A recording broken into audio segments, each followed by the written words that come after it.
అన్న చెప్పండి, ఏంది మీ ప్రధాన డిమాండ్స్? ఈరోజు ఈ రాష్ట్ర ప్రభుత్వం అధికారంలోకి వచ్చే ముందు ప్రతిపక్షంలో ఉన్నప్పుడు ఈ 30 లక్షల నిరుద్యోగుల జీవితాలని ముందు పెట్టి నిరుద్యోగులకు ఎలాంటి ఇబ్బందులు లేకుండా మేము అధికారంలోకి రాగానే ప్రతి సంవత్సరం జాబ్ క్యాలెండర్లు వేస్తాము, మెగా డిఎస్ వేస్తాము, నిరుద్యోగులకి నిరుద్యోగ భృతి ఇస్తాము అని చెప్పిన మాటల్ని ఈరోజు వాళ్ళు మేనిఫెస్టోలో పెట్టిన మాటల్ని ఈరోజు రుజువు చేయాల్సిన అవసరం ఉందని చెప్పేసి ఇక్కడ ఇంతమంది ధర్నా చేయడం జరుగుతుంది. గత 14 రోజులుగా మోతీలాల్ నెహ్రూ అనే ఒక గిరిజన విద్యార్థి నాయకుడు మెగా డిఎస్సి వేయాలని చెప్పేసి అమరణ నిరాహార దీక్ష చేస్తున్నాడు. ఆ అమరణ నిరాహార దీక్షని పరామర్శించడానికి ఈ రాష్ట్ర ప్రభుత్వానికి సమయం లేదా అని అడుగుతున్నాను. మీరు నాటి రాష్ట్ర ప్రభుత్వం కేసీఆర్ ప్రభుత్వం 9,000కు డిఎస్సి వేయడానికి అన్ని క్లియరెన్స్లు తీసుకున్న తర్వాత 9,000 కాదు, మేము అధికారంలోకి వస్తే 25,000 ఉద్యోగాలకు నోటిఫికేషన్ ఇస్తామని చెప్పిన మాట్లాడిన మాటల్ని ఈరోజు రుజువు చేయాల్సిన అవసరం ఈ రాష్ట్ర ప్రభుత్వం పైన ఉంది. ఆ మాటల్ని మోతీలాల్ నెహ్రూ ముందు పెట్టుకొని మీరు ఏదైతే 30 లక్షల మందికి ఇచ్చిన హామీ ఉందో నిరుద్యోగ భృతి ఇస్తామని చెప్పేసి, మెగా డిఎస్ 25,000 ఇస్తామని చెప్పేసి, గ్రూప్ 1 పోస్టులకు 1:100 పిలుస్తామని చెప్పేసిన మాటల్ని మీరు పెట్టిన మేనిఫెస్టోలో ఏ రాజకీయ పార్టీకైనా మేనిఫెస్టో అనేది భగవద్గీతలాగా చూసుకుంటారు. మీరు మేనిఫెస్టోలో 25,000 ఉద్యోగాలకు మేము నోటిఫికేషన్ ఇస్తాము, నిరుద్యోగ భృతి ఇస్తామని చెప్పిన మాటల్ని ఈ రాష్ట్ర ప్రభుత్వం రుజువు చేయాల్సిన అవసరం ఉంది. ఈ మెగా డిఎస్సి 25,000 పోస్టులను పెంచి ఏదైతే తక్కువ సమయం ఉందో 18 నుండి మేము ఎగ్జామ్ కండక్ట్ చేస్తామని చెప్పేసి షెడ్యూల్ వచ్చింది. ఆ షెడ్యూల్ని సెప్టెంబర్ వరకు పోస్ట్పోన్ చేసి అలానే 25,000 పోస్టులను పొందుపరచాలని చెప్పేసి మేము ఈ సందర్భంగా డిమాండ్ చేస్తున్నాం. ఎందుకంటే గతంలో కేసీఆర్ ప్రభుత్వం గురుకులాల పోస్టులను 30,000 పోస్టులను పెంచితే ఆ వెంటనే కొంతమంది టీజీటీలకు వెళ్ళిండ్రు. అంటే అవి బ్యాక్లాగ్ పోస్టులను పెంచకుండా ఆ పోస్టుల్ని ఆ తర్వాత ఉండే వాళ్ళతోటి నింపి ఈ డిఎస్సి కూడా అధిక పోస్టులు ఇవ్వాలని చెప్పేసి ఇక్కడ ఉండే విద్యార్థులు అడుగుతున్నారు. ఎందుకంటే మీరు రాష్ట్రంలోకి వచ్చిన తర్వాత మీ మంత్రి పదవులు అడుగుతలేము మేము, మీ ఎమ్మెల్యే పదవులు అడుగుతలేము, మీ ఎమ్మెల్సీ పదవులు అడుగుతలేము. 30 లక్షల మంది విద్యార్థులకు ఉపయోగపడే డిఎస్సిని పెంచాలని, గ్రూప్ 1 పోస్ట్, గ్రూప్ 2, గ్రూప్ 3 పోస్టులను పెంచాలి, వెంటనే గ్రూప్ 4 నోటిఫికేషన్ కూడా ఇవ్వాలని చెప్పేసి. ఎందుకు ప్రభుత్వం స్పందిస్తుంది లేదు? అక్కడ మోతీలాల్ అనే యువకుడి ఆరోగ్యం రోజు క్షీణించే పరిస్థితి కనిపిస్తుంది. దాదాపు వారం రోజులు అవుతుంది ఆమరణ నిరాహార దీక్ష చేయడం వల్ల. బల్మూరు వెంకట గారు నిన్న మధ్యరాత్రి ఆ టైంలో వచ్చి రావాల్సిన సందర్భం ఏముంది? అక్కడ ఆయన దగ్గర ఏమైనా మాట్లాడే ప్రయత్నం చేశారు అంటే బలమూరు వెంకటకి ఏమైనా ఇక్కడికి వచ్చి పరామర్శించడానికి సిగ్గుండాలి ఆయనకు. బల్మూరు వెంకట ఎన్ఏసిఐ రాష్ట్ర అధ్యక్షుడిగా ఉండి గాంధీనగర్లో ధర్నా చేసిండు గ్రూప్ 2 పోస్టులు పెంచాలని చెప్పేసి. మళ్ళీ ఇప్పుడు నువ్వు అధికారంలో ఉన్న ఒక అధికార పార్టీ ఎమ్మెల్సీని నీకేమైనా సిగ్గుందా? ఏదైతే నిరుద్యోగులు 30 లక్షల మందిని జీవితాన్ని ముంగట పెట్టేసి నువ్వు ముందుకొచ్చి ఆనాడు మాట్లాడిన మాటలు ఇప్పుడు నువ్వు మాట్లాడుతున్న మాటలకు ఏమన్నా పొంతన ఉందా అని అడుగుతున్నా. నువ్వు ఆ రోజు మీరు అధికారంలోకి వచ్చే ముందు ఈ 30 లక్షల మంది నాయకులకు విద్యార్థులకు మీకు ఎలాంటి ధర్నాలు చేయడానికి అవకాశం లేకుండా మేము అధికారంలోకి రాగానే పోస్టులు పొందుతున్నా అని మాట్లాడిన మీరు ఈరోజు మీరు అధికారంలోకి ఉన్నారు కదా, ఎందుకు ఆ పోస్టులు పెంచడానికి మీకు అవకాశం లేదు? ఎందుకు మీకు అవకాశం ఉన్నా ఎందుకు చేయలేకపోతున్నారు? అంటే మీ పదవుల్ని కాపాడుకోవడం కోసం, మీ మంత్రి పదవుల కోసం ఢిల్లీ చుట్టూ ప్రదర్శనలు చేస్తున్నారు తప్ప ఈ రాష్ట్రంలో ఉండే 30 లక్షల మంది నిరుద్యోగుల గోస కనిపిస్తలేదా? ఎంతో మంది మా ఆడబిడ్డలు అక్కా చెల్లెళ్ళు ఇక్కడికి వచ్చి మాకు అవకాశం ఇవ్వండి, చదువుకోవడానికి అవకాశం ఇవ్వండి, పోస్టులు అధికంగా పెంచండి, ఉన్న పోస్టులను మీకు పెంచడానికి ఎందుకు చేతులు వస్తలేవని చెప్పేసి ఈ రాష్ట్ర ప్రభుత్వాన్ని డిమాండ్ చేస్తున్నారు. అంటే ఈ రాష్ట్ర ప్రభుత్వంలో ఉండే మా అక్కలు చెల్లెళ్ళందరూ గోస మీకు కనిపిస్తలేదా?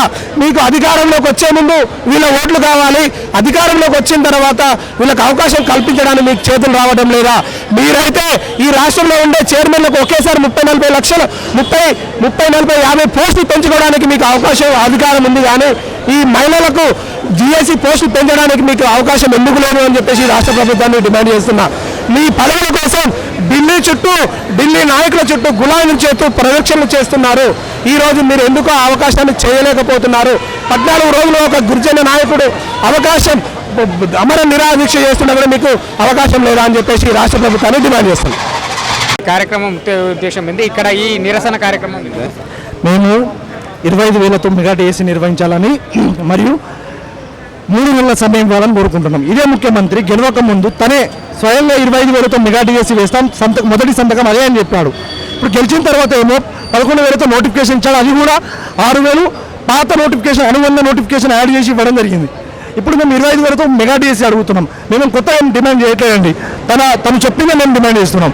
25,000తో మెగా డిఎస్సి 3 నెలల సమయం ఇవ్వాలని కోరుకుంటున్నాం. సామాన్యమైన డిమాండ్ కోరుకోవడం కూడా తప్ప అంటే రేవంత్ రెడ్డి ప్రభుత్వంలో నిజంగా తప్ప అన్నట్టే ఉంది.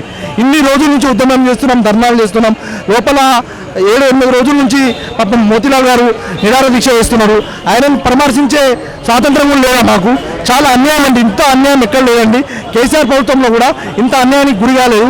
అట్లాంటిది రేవంత్ రెడ్డి ఉద్యమంలో గెలిచి అంటే విద్యార్థుల సహాయంతోనే ప్రభుత్వాన్ని కాపాడుకున్న వ్యక్తి ఆయన. అలాంటి గెలిచిన వ్యక్తి ఈరోజు మమ్మల్ని మా యొక్క సమస్యల మీద కూడా ఇంత చిత్తశుద్ధి లేదు.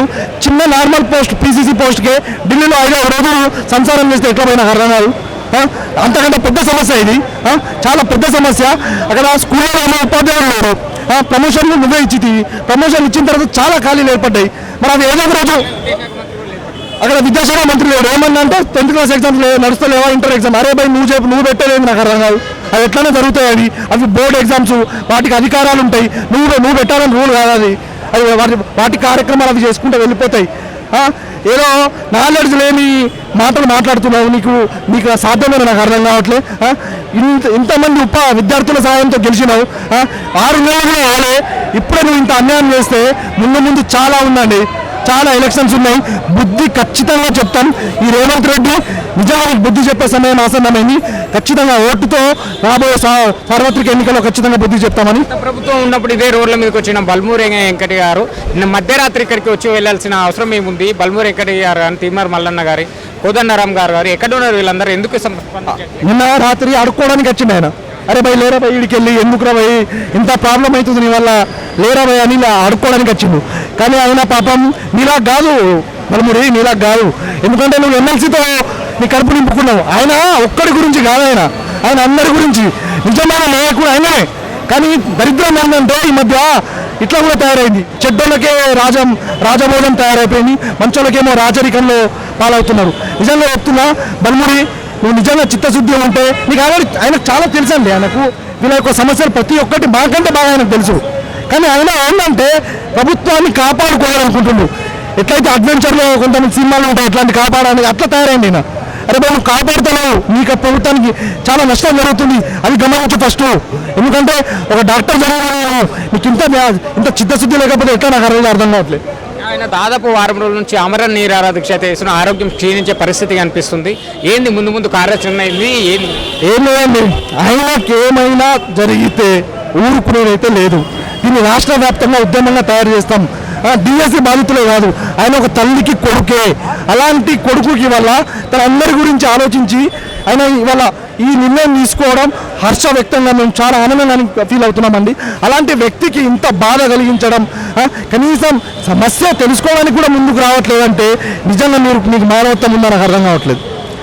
2 సార్లు అధికారంలో ఉన్న కేసీఆర్ ప్రభుత్వాన్ని గద్దెదించడంలో ప్రధాన పాత్ర నిరుద్యోగులే పోషించారు అనుకోవచ్చు. ఈరోజు ప్రజాపాలన అన్నారు, ఏమైనట్టు మరి? ప్రజాపాలన అందిస్తామని అన్నారు, ప్రజల దగ్గర అన్నారు, ఏమైనా ప్రజాపాలన ఢిల్లీకి జరిగిందండి. ఎందుకంటే వాళ్ళే అప్లికేషన్ ఇచ్చుకోవడానికి పోతున్నారు. ఈయనకు ముఖ్యమంత్రి ఏంటి, ఈయనకు పీసీసీ ఏంటి అని. నిజంగా ప్రజాపాలన ఉంటే మాకు ధర్నా చేసుకునే అధికారం ఉంటుండే. కనీసం ధర్నా కూడా ఏమిస్తలేరు. డీసీఎంలు రెడీ అయిపోయినాయి, పిల్లలు డీసీఎంలు అంటే భయపడుతున్నారు. ఇంత ఘోరమైన స్థితి ఎక్కడ చూడలేదండి. నిజంగా చెప్తున్నాం, నీకు నిజంగా చిత్తశుద్ధి ఉంటే ఇప్పటికైనా మేలుకో, మా యొక్క సమస్యలు అంటే తెలుసుకో.